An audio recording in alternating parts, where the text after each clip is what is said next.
Bienvenue ici à Doche dans ce 79e numéro de Terres et Vignes de l'Aube, un mensuel réalisé en partenariat avec la Chambre d'agriculture. Aujourd'hui, le comice agricole et Terres et Vignes de l'Aube vous invite à quitter la ville et découvrir les plaisirs de la campagne.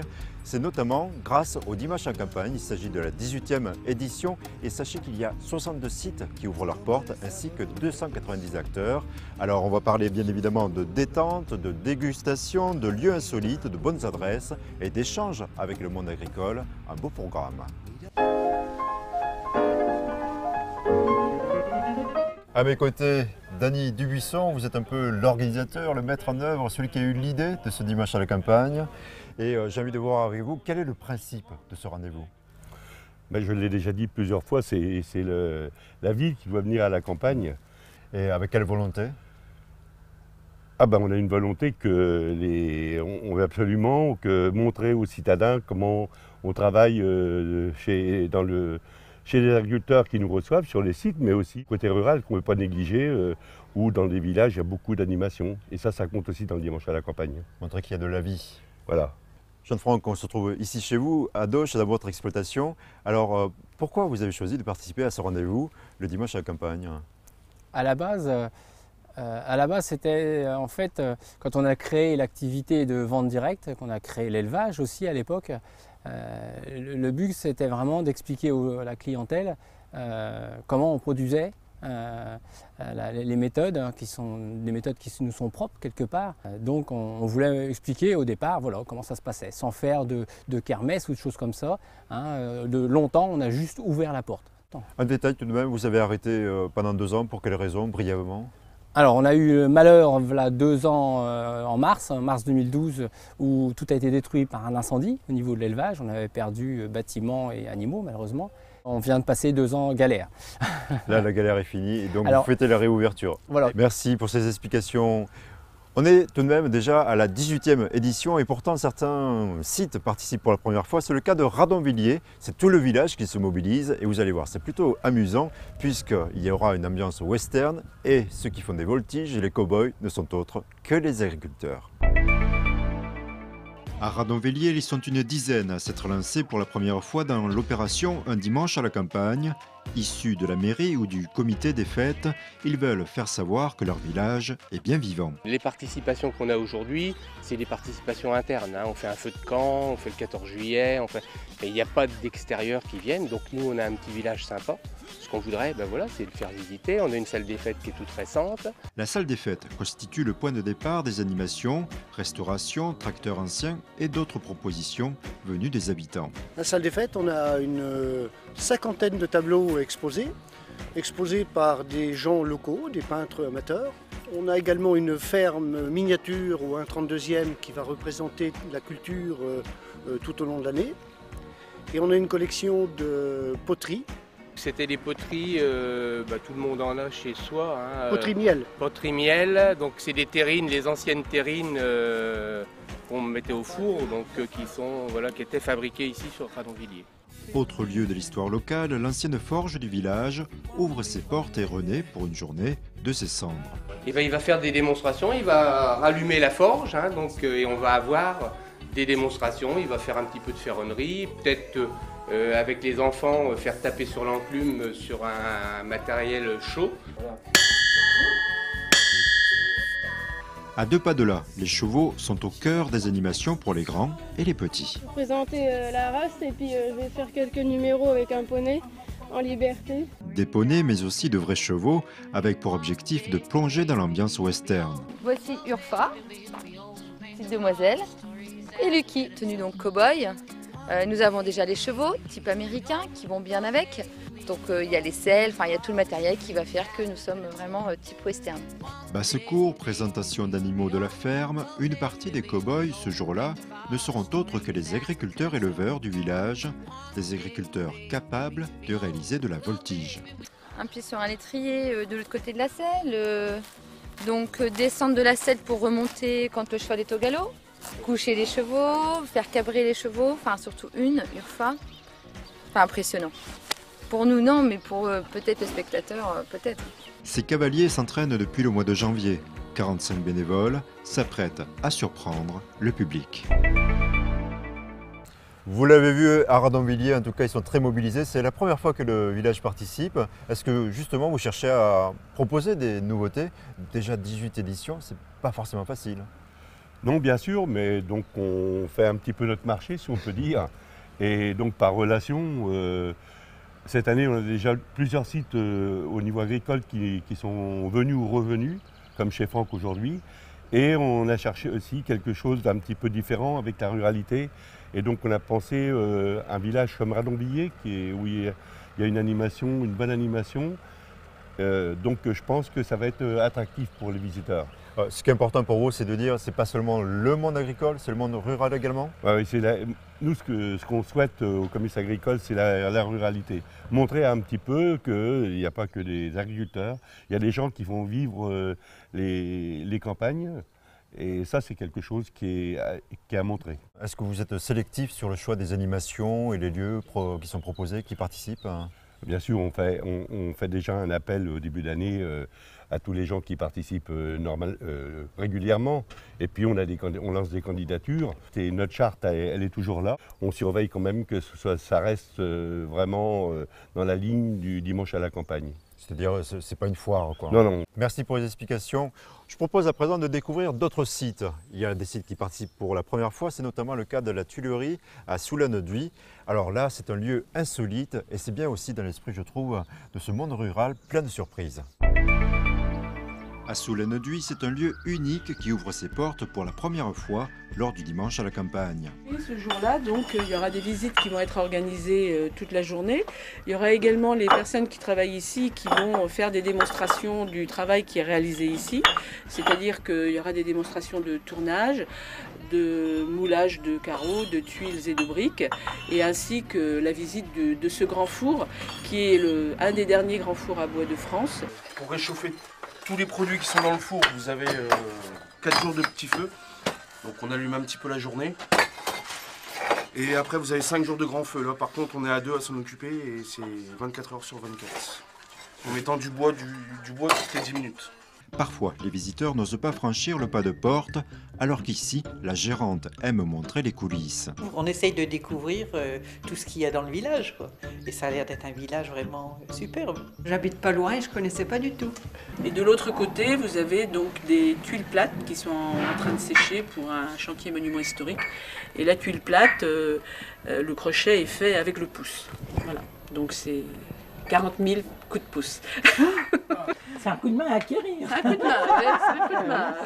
Edith et Jean-Louis proposent un voyage dans le temps lorsque la transformation de l'argile était courante, mais aussi par plaisir de faire découvrir le village où une randonnée est organisée dès 14 h. Parce que le village est très beau, il y a des beaux monuments et puis j'ai envie de valoriser le patrimoine architectural local. Un état d'esprit où le savoir-faire local est constamment mis à l'honneur. Le but aussi, c'est de faire connaître un petit peu les artisans locaux. Le restaurant, par exemple, à côté de la Venise, va proposer donc un menu spécial, menu à la campagne. Le centre permanent d'initiation à l'environnement de Soulaine va venir présenter le travail qu'ils font tout au long de l'année avec les scolaires.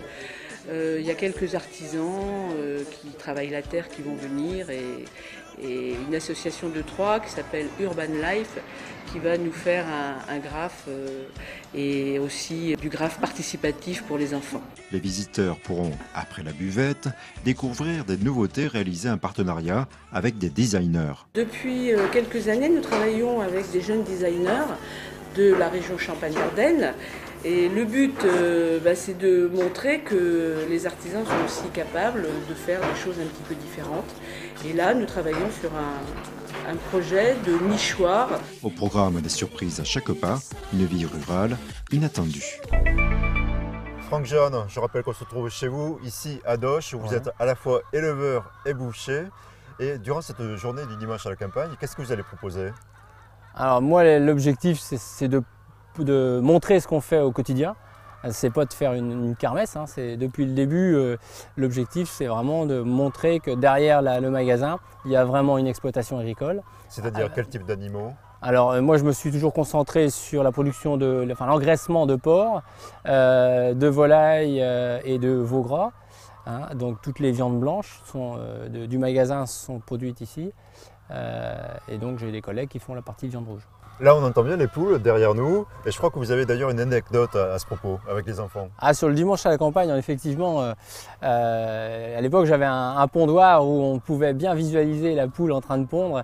Et je laissais les enfants regarder pendant un petit quart d'heure les poules sans bouger. Et à chaque fois, ils avaient la satisfaction de voir l'œuf sortir de la poule. Et ça, c'était un des grands moments du dimanche à la campagne ici à Deuche. Oui. Alors, une découverte pour eux, mais pour vous, qu'est-ce que ça rapporte? Parce qu'avec votre expérience, est-ce que ça a des retombées directes? Est-ce que c'est de la notoriété? Pourquoi vous le faites? Alors, le but, c'est pas de vendre quelque chose ce jour-là. Hein. C'est surtout l'objectif, c'est vraiment de montrer ce qu'on fait, expliquer notre quotidien, nos difficultés et puis nos satisfactions aussi par rapport à la qualité du produit qu'on peut amener aux clients tous les jours. Alors, le plaisir de la campagne, je crois, Franck, c'est aussi à l'absence de stress, quoique dans votre métier, c'est pas à vous qu'il faut dire ça, mais en tout cas c'est le plaisir qu'on peut découvrir durant le dimanche à la campagne, 18e édition. Et je propose d'aller chez Blanche et Christophe, ils se trouvent à Barroville. Alors ils savent accueillir, on se sent bien tout de suite chez eux et ils sont à la fois producteurs de champagne et aussi ils tiennent un gîte et je propose de découvrir ce lieu. À Barroville, le gîte La Clémencerie participe au dimanche à la campagne depuis 2006. Un rendez-vous adapté pour ces vignerons qui élaborent par passion 5000 bouteilles par an. On est petits, on n'est pas des gros viticulteurs et on aime les fêtes à dimension humaine. Dimanche à la campagne, pour nous, c'est une fête autant familiale que de campagne. C'est vraiment dans cet esprit-là qu'on participe. L'esprit simple, j'allais dire à bonne franquette. Voilà.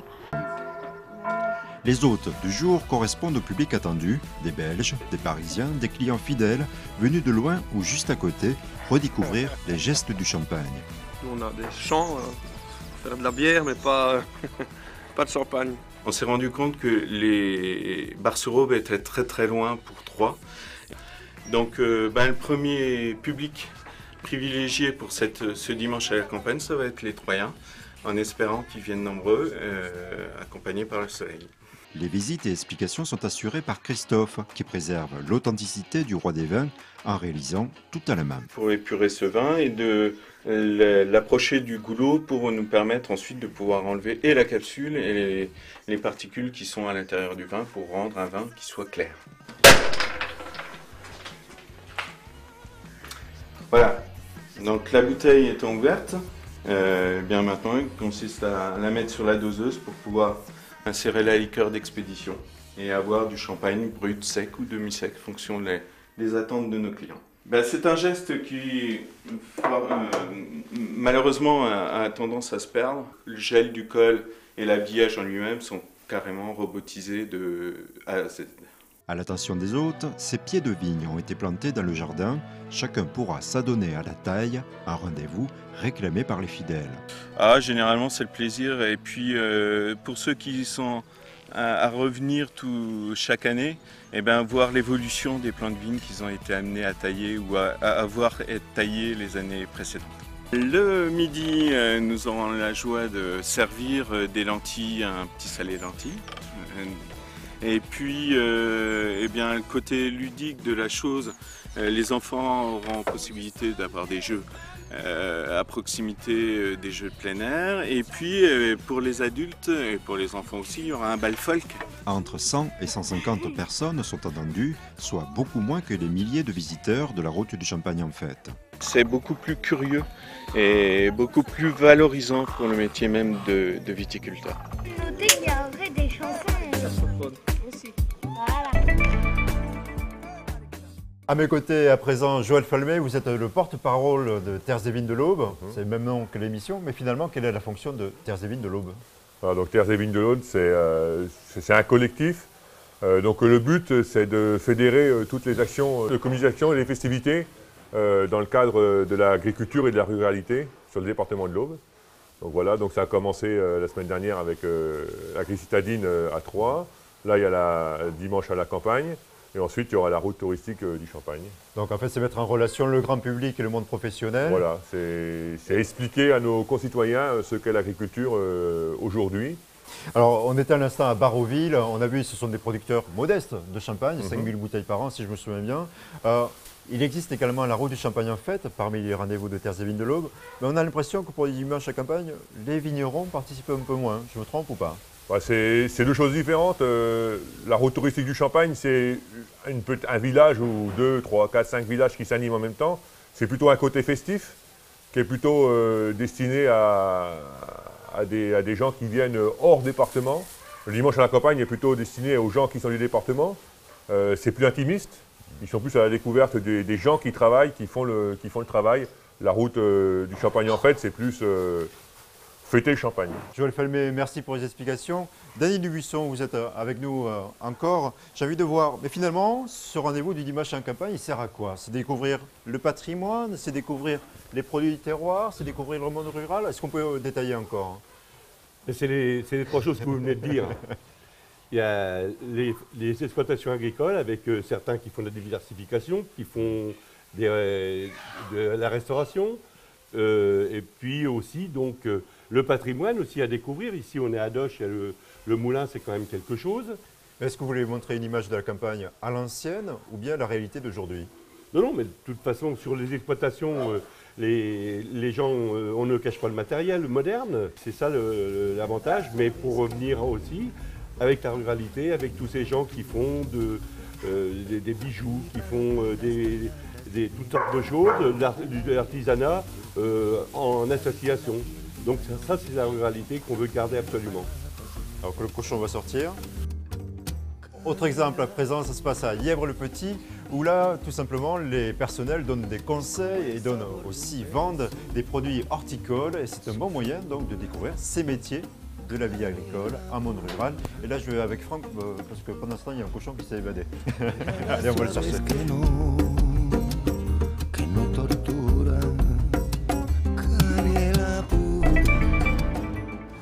À Yèvre-le-Petit, bienvenue chez des pros de l'horticulture qui participent depuis 2002 au dimanche à la campagne. On fait cette opération tous les ans avec beaucoup de plaisir, parce que c'est l'occasion de rencontrer beaucoup de monde et d'échanger sur différentes choses, bon, en particulier bien sûr le jardinage. C'est greffé sur de l'aubergine. Ah oui, Vous comprenez? Ouais. Et alors l'aubergine a un système racinaire qui permet d'avoir 2 pieds de tomates dessus. Lors du dimanche à la campagne, Marie-Christine présente les coulisses de son métier, notamment la lutte intégrée. Au niveau des plantes, à l'intérieur de la serre, des insectes prédateurs qui vont venir détruire les insectes nuisibles pour les plantes. Et ça nous permet d'éviter des traitements chimiques. Donc, pas de risque pour les enfants qui pourront s'adonner au rempotage. Alors les enfants aiment beaucoup faire ça parce que ils se rendent compte que justement les plantes elles viennent pas tout de suite toutes belles, elles sont petites avant d'être grandes.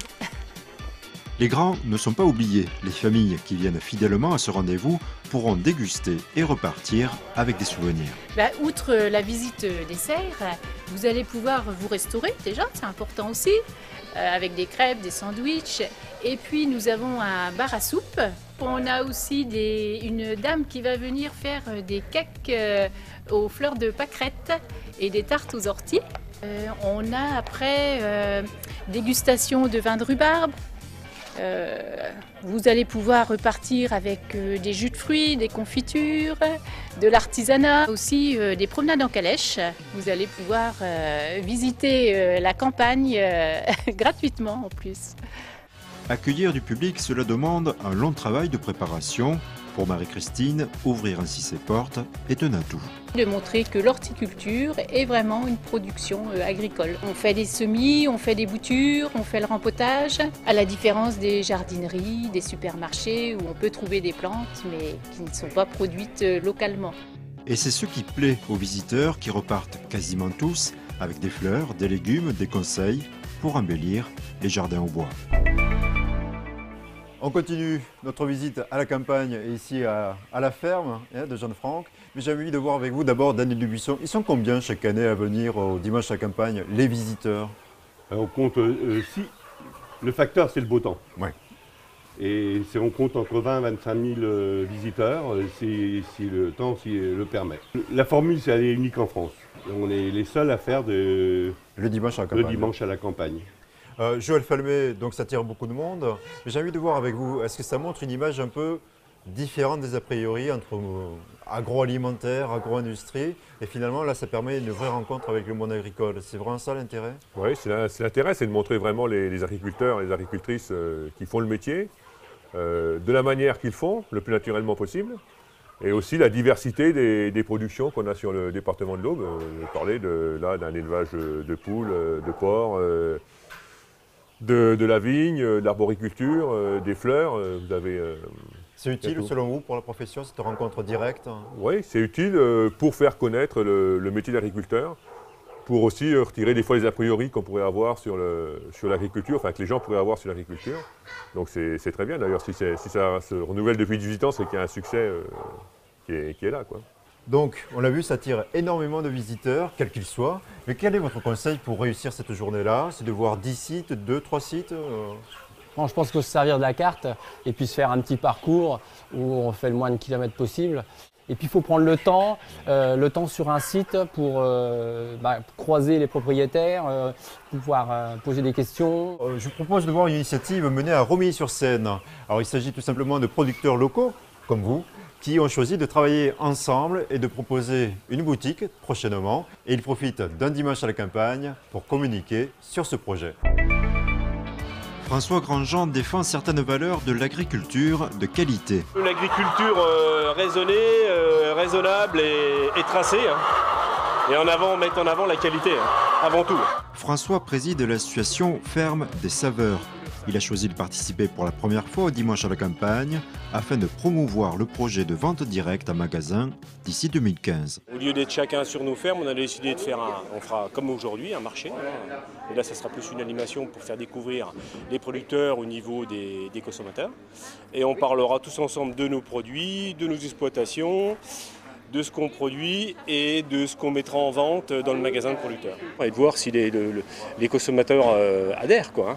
Ils sont 24 producteurs locaux à avoir adhéré à ce projet qui répond à une demande croissante. Une demande d'avoir des produits locaux. Après, pour les plants, les gens reviennent aussi au jardinage. Se faire connaître la population de Romilly. Oh oui, oh oui. Oui, on aime bien les produits locaux, oui. On trouve ça meilleur. Des produits qualifiés de meilleurs dont les saveurs et les atouts ont parfois été oubliés. Exemple, le propolis d'abeille. C'est l'antibiotique naturel de l'abeille. On prend ça sur certains bourgeons d'arbres comme l'aulne, le merisier. Ça a plus de 400 composants. On ne se dope pas avec ça et ça évite que le rhume prenne vie. De la vie, ici, il y en aura durant cette journée du 27 avril. Il y aura l'esprit ferme déjà. Il y aura des moutons, il y aura des cochons, il y aura des vaches. Il y aura des poules pondeuses. Donc il y aura dégustation de grillades de porc, de grillades de bœuf. Il y aura aussi des confitures, des crêpes, des asperges. Enfin tout ce que vous pouvez voir ici, tout ce qui pourra être cuisiné sera cuisiné, quoi.